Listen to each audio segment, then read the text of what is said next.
ಕಳೆದ 2 ದಿವಸದಿಂದ ನಾನು ಹೊಸಬನಿದ್ದೆ. ಬಂದ ಮೇಲೆ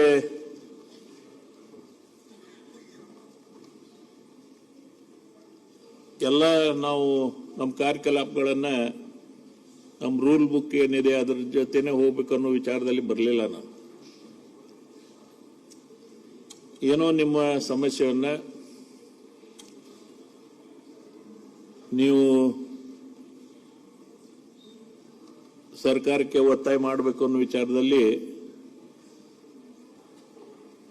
ತಾವೆಲ್ಲ ತಮ್ಮ ಪ್ರತಿಭಟನೆಯನ್ನ ಸರ್ಕಾರಕ್ಕೆ ಒತ್ತಾಯವನ್ನು ತಾವೆಲ್ಲ ಮಾಡಿದ್ರು. ಆದರೆ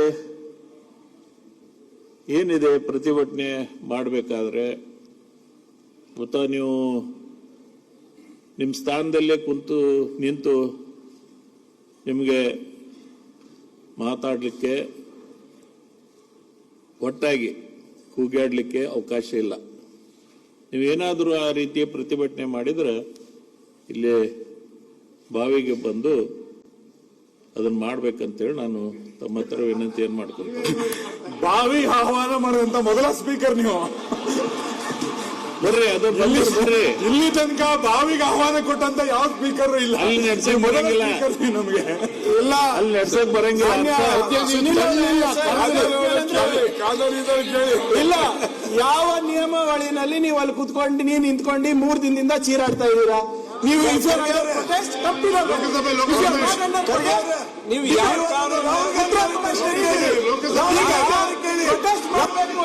ಬಾವಿಗಳಿರಿ,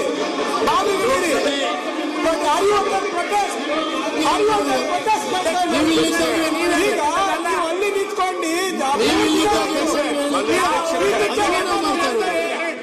ಇಲ್ಲ, 3 ದಿನ ಆಯ್ತು ಅಲ್ಲಿ ನೀವು ಹೇಳಿ, ಸದನಕ್ಕೆ ಹೇಳಿ, ಇಲ್ಲ ಅಧ್ಯಕ್ಷ ರಾಹುಲ್ ಗಾಂಧಿ ಅವರು ಯಾವ ರೀತಿ ನೀವು ಪ್ರೊಟೆಸ್ಟ್ ಮಾಡಬೇಕು ಅಂದ್ರೆ ಅಲ್ಲಿ ಪಾರ್ಲಿಮೆಂಟ್ ಅಲ್ಲಿ ರಾಹುಲ್ ಗಾಂಧಿ ಅವರು, ಇಲ್ಲಿ ನಾವು ಉತ್ತರ ಕೊಡೋದು, ರಾಹುಲ್ ಗಾಂಧಿ ಅವರು ಯಾವ ರೀತಿ ಪ್ರೊಟೆಸ್ಟ್ ಇಲ್ಲ ಉತ್ತರ ಕೊಡೋಕೆ ನಾವು ರೆಡಿ ಇದ್ದೀವಿ.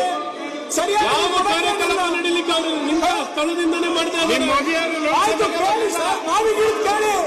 ನೀವು ಅಲ್ಲಿ ಪಾರ್ಲಿಮೆಂಟ್ ಅಲ್ಲಿ ಯಾವ ಕಾನೂನಿನಲ್ಲಿ ಕಾಂಗ್ರೆಸ್ ಪಕ್ಷ ಯಾವ ರೀತಿ ಪ್ರತಿಭಟನೆ ಮಾಡ್ತಿದ್ದಾರೆ ಹೇಳಿ. ಅವರು